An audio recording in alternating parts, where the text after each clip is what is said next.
토끼자 꿀정보 시간입니다. 우리나라 사람들 매운맛 참 좋아하죠. 스트레스를 매콤한 음식으로 푸는 사람들도 많은데요.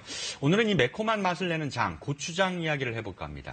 저는 특히 출장이나 여행 등 해외 갈 때도 이 필수품처럼 고추장 챙겨가곤 하는데요. 어떤 음식에도 고추장만 더하면 우리 음식처럼 잘 먹게 되더라고요. 고추장 이야기 더 이어서 해봅니다. 정지주 기자. 먹는 얘기 좀 더 해볼까요? 네. 흰 밥 있죠. 거기에 고추장 얹고요. 벌써 군침 도나요? 네. 그리고 참기름 넣고 계란 있으면 계란 후라이에서 딱 얹어서 비벼 먹으면 이건 뭐 그냥 그것만 먹어도 맛있죠. 그렇죠. 네. 넘어갑니다. 한 그릇이 언제 사라졌냐 싶을 정도인데요. 자, 우리 한식에서 뺄 수 없는 재료가 바로 고추입니다. 붉게 익어서 곱게 빻은 고춧가루. 이거 빠지면 서운한 음식들 정말 많죠. 고추가 식용으로 쓰인 게 불과 400년 정도밖에 안 됐다는데 그 능력 대단합니다.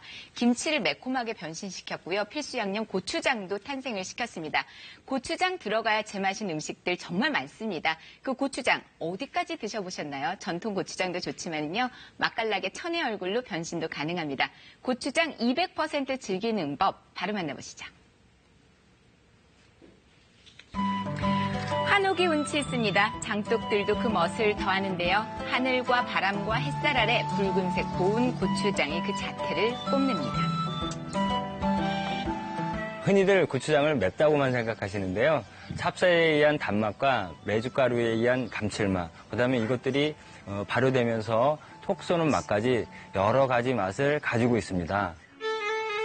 전통 고추장 제조법입니다. 재료는 딱 6가지인데요. 가장 중요한 거는 이 갈색 가루입니다. 보리에 물을 붓고 싹을 내 말린 엿기름입니다. 식혜에 쓰이는 거죠. 먼저 이 엿기름을 찹쌀가루와 함께 넣고요. 초록색의 엿기름 싹이 노랗게 익을 때까지 중불에서 끓여줍니다. 그런 다음 열기를 좀 식힌 뒤에 천으로 맑은 물만 걸러내면 엿기름을 푼 물, 일명 엿기름물이 완성이 되는데요. 여기서 2시간 정도 더 공들여 끓이면 단맛이 증폭된다고 하네요. 이렇게 정성을 쏟는 이유는 엿기름물이 발효균의 성장을 도울 자양분이 되기 때문입니다. 자, 이제 고운 고춧가루와 발효를 도와줄 메주가루, 간을 맞춰줄 천일염 섞고 골고루 섞어줍니다. 여기서 끝이 아닙니다. 맵고 짜고 달고 톡 쏘는 고추장. 햇볕 좋고 맑은 공기 쐬면서 최소 3개월 정도 숙성 거쳐야 합니다. 자연의 힘까지 더해져야 붉은 빛이 제대로 물듭니다. 자연과 정성이 만든 찹쌀 고추장이 되는 거죠. 이런 전통 방법도 좋지만은요, 개성 강한 시대 우리 집만의 고추장 만들어 볼까요? 어느 집에나 다 갖고 있는 재료 가지고서 간단하게 속성고추장을 만들어 보려고 그래요. 5가지 잡곡으로 만드는 오곡 고추장입니다. 먼저 현미찹쌀과 기장, 좁쌀, 수수, 그리고 보리는 가볍게 씻고요. 6시간 정도 물에 담가 충분히 불려줍니다. 그래야 바로 먹기에도 좋은데요. 이렇게 불린 잡곡을 물에서 엿기름을 조물조물 문질러 만든 엿기름물 약간 넣고 함께 믹서에 갈아줍니다.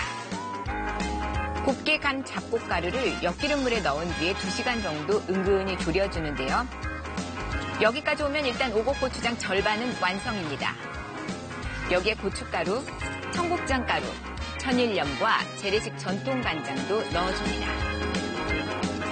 고춧가루도 그렇고 청국장가루도 완전히 건조된 상태잖아요.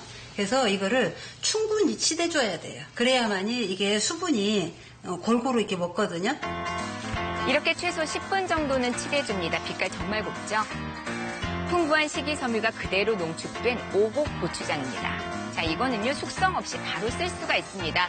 매운맛은 물론 잡곡이 함유되어 있어서 구수한 맛 강합니다. 국과 찌개 같은 다양한 조리에 쓰이는데요. 이거는 오이로 끓인 고추장찌개인 오이 감정이란 겁니다. 정말 군침 돌죠? 이번에는 면역 기능을 강화해주고 피로물질 제거에 탁월한 배로 배고추장을 만들어 볼게요. 먼저 배는 껍질 까서 강판에 곱게 갈아주고요. 면 보자기로 배즙만 걸러냅니다. 이 배즙에 조청 넣고요. 잘 녹을 때까지 살짝 끓여줍니다. 배즙에 조청을 달인 물은 고추장 재료들이 잘 삭혀지도록 도와주는데요. 엿기름이 없다면 유용하게 쓸 수 있습니다.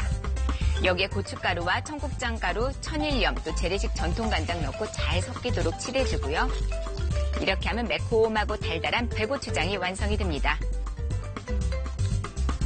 이거 역시 바로 사용이 가능합니다. 조청이 들어가서 단맛이 강한데요. 나물 무침할 때 쓰면 좋습니다. 요즘 돌나물 참 많이 나오죠.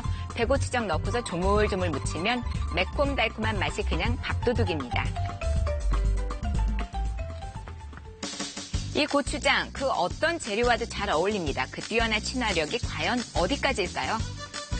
저희는 시판 고추장을 사서 먹는데요. 어떻게 하면 맛있게 먹을까 생각하다가 고추장 양념장을 만들어서 쓰게 됐어요. 밥도둑 고추장 양념장 만들어봅니다. 필수 재료는 다진 쇠고기입니다. 다진 마늘과 파, 참기름과 간장 넣고 조물조물 무친 뒤 밑간을 해서 재워둡니다.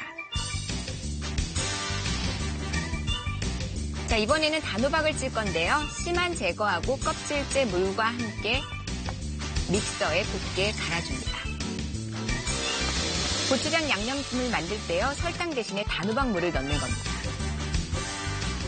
단호박은 비타민 B군과 비타민 C, 베타카로틴, 섬유질 등 영양 성분이 풍부하고 과액 나트륨 배출에 도움이 되는 칼륨도 풍부합니다. 찐 단호박 갈은 물을 이용하면 감칠맛은 높아지고 고추장의 염도는 낮출 수가 있습니다. 팬에 양파 볶아주고요. 앞서 양념에 재워둔 쇠고기 넣고 핏기가 없어질 때까지 이것도 볶습니다. 기호에 따라서 시판 고추장을 넣고요. 갈아둔 단호박문을 부은 뒤에 중불에서 걸쭉하게 졸여주면요. 매콤한 고추장에 쇠고기의 감칠맛이 더해졌습니다. 쇠고기 볶음 고추장, 일명 쇠고기 약고추장이 완성이 되는 겁니다. 정말 군침 돌죠? 자, 곧장 조리에 사용해봅니다. 팬에 찬밥과 콩나물 듬뿍 얹고요. 쇠고기 약고추장 넣고 쓱쓱 비벼주며 볶습니다. 이렇게만 하면 다른 양념장 필요 없습니다. 콩나물 볶음밥이 완성이 되는데요. 좀 매울 것도 같은데 아이도 의외로 잘 먹습니다. 가족들 입맛 제대로 사로잡았네요. 고추장 양념장 만들어 보시고 가족의 건강과 음식의 맛 둘 다 챙겨보세요. 전통 방식도 좋습니다. 취향 따라 다채롭게 즐기는 것도 좋겠죠. 무한 변신 필식조 고추장이었습니다.